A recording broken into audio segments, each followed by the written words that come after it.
War doesn't always start with the first shot. Sometimes, it starts with the first realization that the enemy sees more than you can hide. And for Nazi Germany, that realization came violently from the sky. Early in the war, Allied reconnaissance aircraft, fast, high-flying, relentless, began photographing every inch of German territory. Rail lines, fuel depots, ammunition bunkers, vehicle yards. Nothing stayed secret for long. Within days, those same targets were hit, precision or not.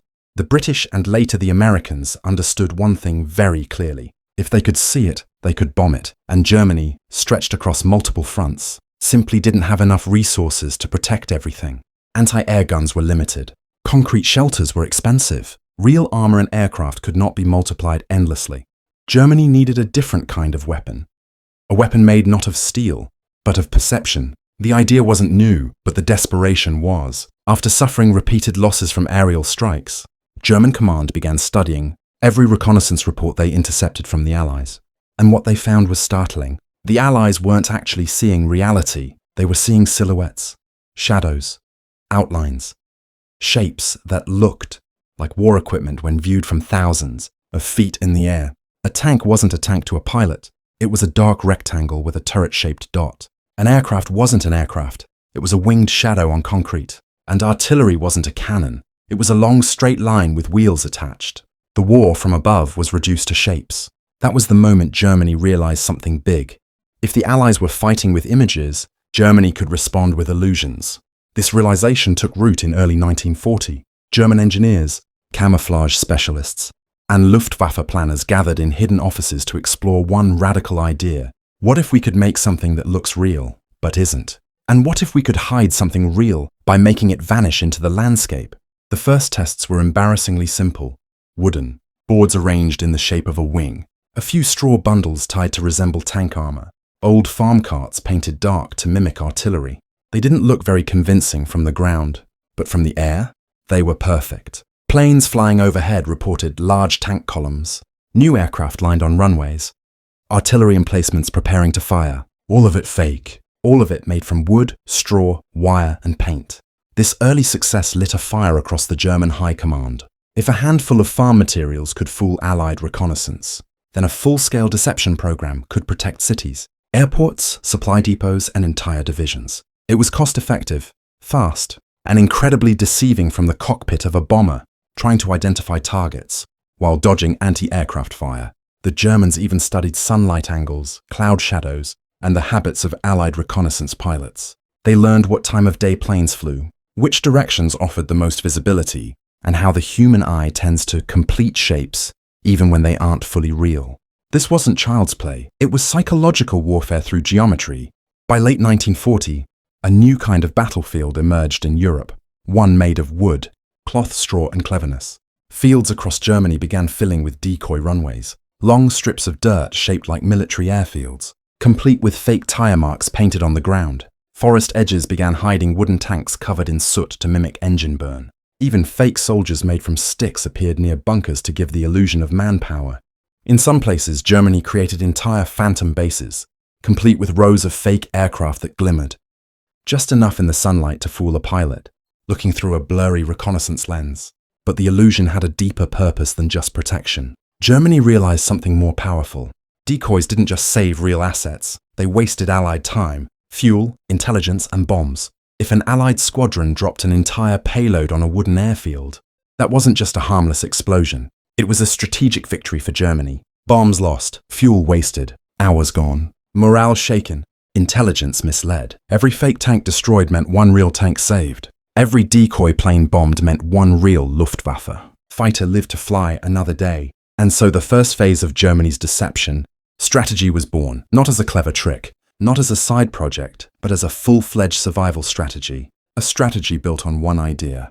What the enemy believes is often more important than what is true. Germany wasn't just building machines anymore. They were building illusions. And the war, from this moment, would never look the same again. After discovering the power of illusions in war, Germany didn't just stop at wooden boards and straw bundles. They took deception to the next level, turning fields, forests, and farms into elaborate theaters of war made entirely from wood, canvas, and paint. This wasn't about hiding, it was about creating fake reality. The Nazis built what could only be described as a shadow army, designed to confuse, mislead, and break the enemy's trust in what they saw from the sky. It's easy to think of tanks as massive steel beasts, armored and armed, rumbling across battlefields. But what if those tanks were nothing but cleverly crafted wooden sculptures, placed in strategic positions to mimic real military formations? Germany's camouflage experts realized that from 10,000 feet up, where reconnaissance planes and bombers flew, the human eye and early photography technology could be fooled by convincing shapes and shadows. So they began fabricating full-scale dummy tanks and artillery pieces that could be spotted on aerial photographs. But that were really nothing more than art. These dummy tanks were often made from wood frames covered in burlap or painted canvas. They were detailed enough to show gun barrels, turret hatches, and even the treads. From a distance, they looked like fully operational panzer divisions ready for battle. German commanders arranged these decoys in realistic formations, mimicking the spacing and patterns of armored units. So any aerial reconnaissance would report tank concentrations and armored divisions where none existed. But Germany didn't stop at just tanks. They also crafted wooden airplanes, scattered on fake airfields, painted with official Luftwaffe insignia.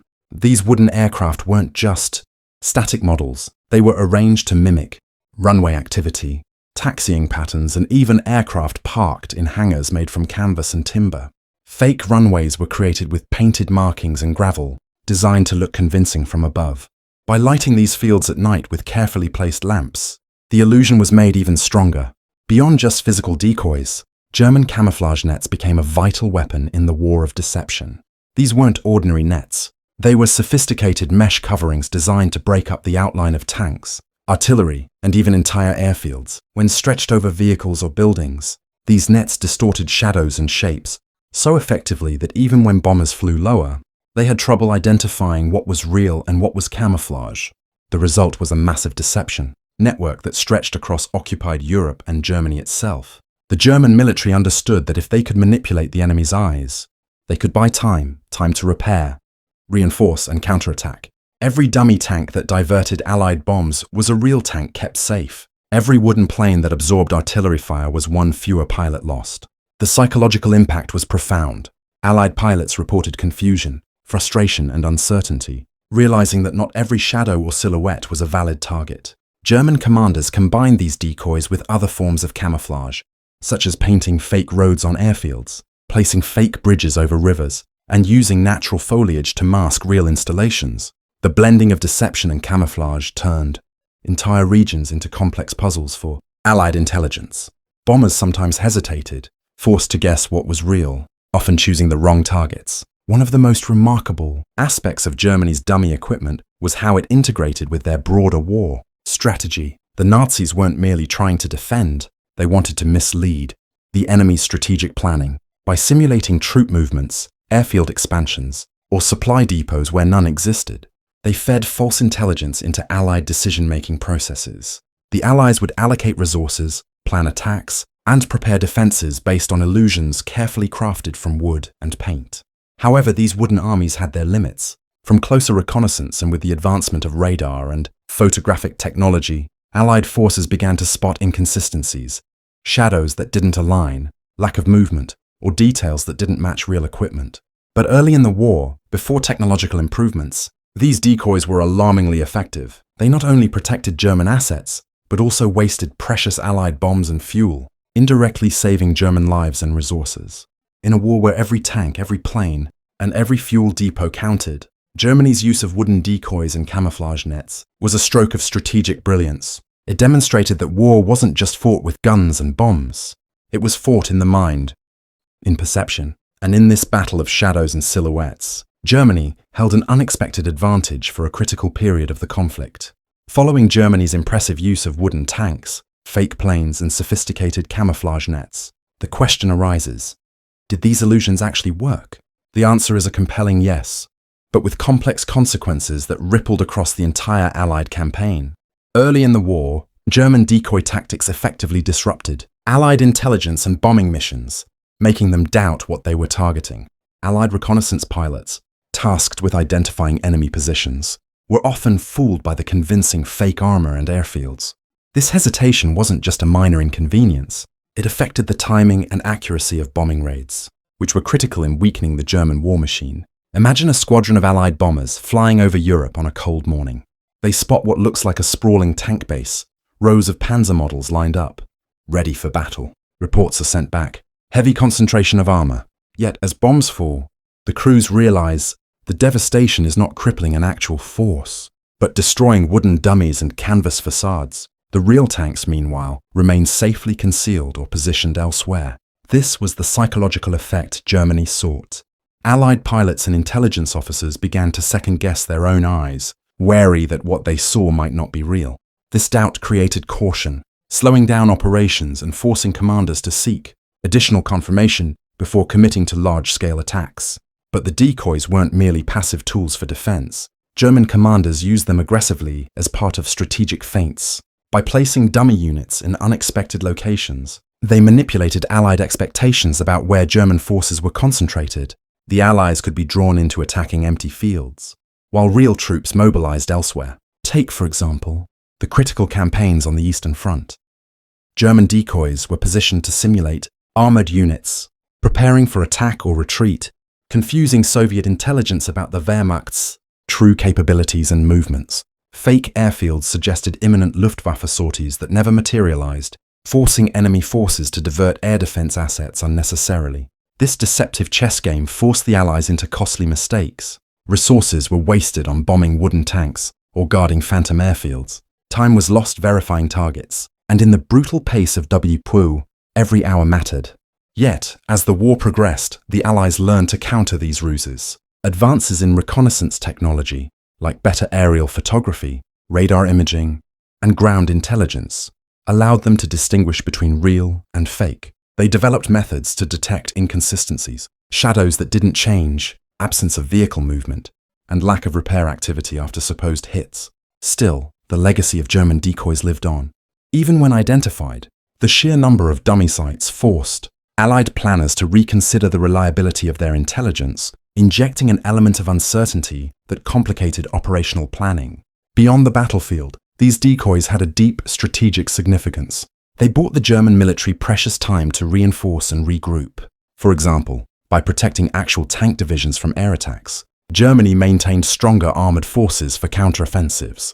Like the Battle of the Bulge, similarly, preserving airfields with fake runways allowed the Luftwaffe to continue operations longer than might have been possible if all air bases had been destroyed early on. The camouflaged and dummy equipment also played a role in morale and propaganda. German soldiers, knowing the enemy struggled to identify real targets, gained confidence in their commanders' ingenuity.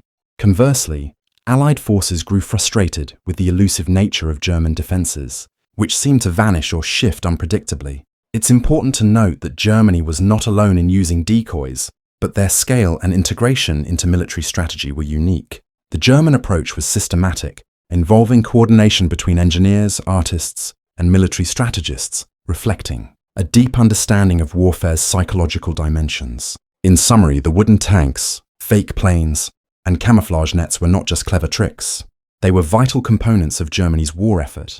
They delayed Allied advances, saved critical resources, and shaped the dynamics of battles across multiple fronts. By weaving illusion into the very fabric of their defenses, the Germans turned deception into a weapon.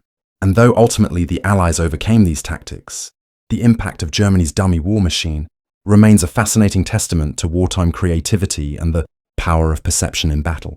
If decoys were Germany's theatrical props, then camouflage was their invisible cloak, a subtle, yet powerful weapon that masked their real forces and installations from enemy eyes. Unlike the large, overt wooden tanks or dummy airfields, camouflage worked in the shadows, blending reality into the landscape, confusing aerial reconnaissance, and frustrating enemy targeting efforts. Germany's military understood, early on, that survival on the battlefield depended not just on firepower, but on being unseen. From the dense forests of Eastern Europe to the rugged coastlines of the Atlantic Wall, German engineers and soldiers painstakingly applied camouflage nets, paint schemes, and natural materials to conceal vehicles, artillery positions, supply depots, and even entire bases. Imagine an Allied reconnaissance pilot peering through binoculars, scanning a sprawling battlefield below. Without camouflage, the fields would reveal tanks lined up, artillery units ready to fire, and troop movements betraying strategic intentions. But with carefully crafted camouflage, these vital assets simply disappeared into the terrain. Vehicles were draped with nets interwoven with local foliage. Gun barrels and turret outlines were softened with paint matching the surrounding colors. Buildings were covered with painted canvas to mimic the textures of the forest floor or urban rubble. One of the most ingenious aspects of German camouflage was the use of three-dimensional nets. These weren't just flat sheets, but intricate weavings, designed to break up the shape and shadow of objects beneath. A tank hidden under a 3D net lost its recognizable silhouette, becoming part of a patch of woodland or a rocky outcrop. From the air, the object was almost indistinguishable from natural terrain. But camouflage wasn't only visual. The Germans took it a step further by masking thermal and radar signatures as well. They experimented with materials to reduce heat emissions from engines, and by scattering decoy heat sources to confuse early radar systems. This multi-layered approach made detecting German forces even more challenging. The effectiveness of these camouflage techniques was dramatic. During key operations like the Battle of Kursk or the defense of Normandy, Allied pilots and commanders often struggled to locate German tank concentrations and artillery placements. The fog of war was literally enhanced by physical fog, mist and smoke, but also by clever use of paint and nets. There were even cases where entire German installations were hidden in plain sight, thanks to advanced camouflage. Supply depots looked like abandoned ruins. Anti-aircraft batteries resembled natural rock formations. Train yards were obscured by fake trees crafted from painted wood and wire. This level of detail slowed Allied airstrikes and ground assaults, as pilots hesitated to commit to bombing runs without clear confirmation. Camouflage also saved countless lives. By concealing artillery and anti-tank guns, German forces could launch surprise attacks on advancing Allied troops, inflicting heavy casualties. Meanwhile, protected supply lines ensured that the front line units remained equipped and operational longer than otherwise expected. Another fascinating element was the psychological impact on both sides. German soldiers took pride in their camouflage skills, knowing they could evade detection and survive longer.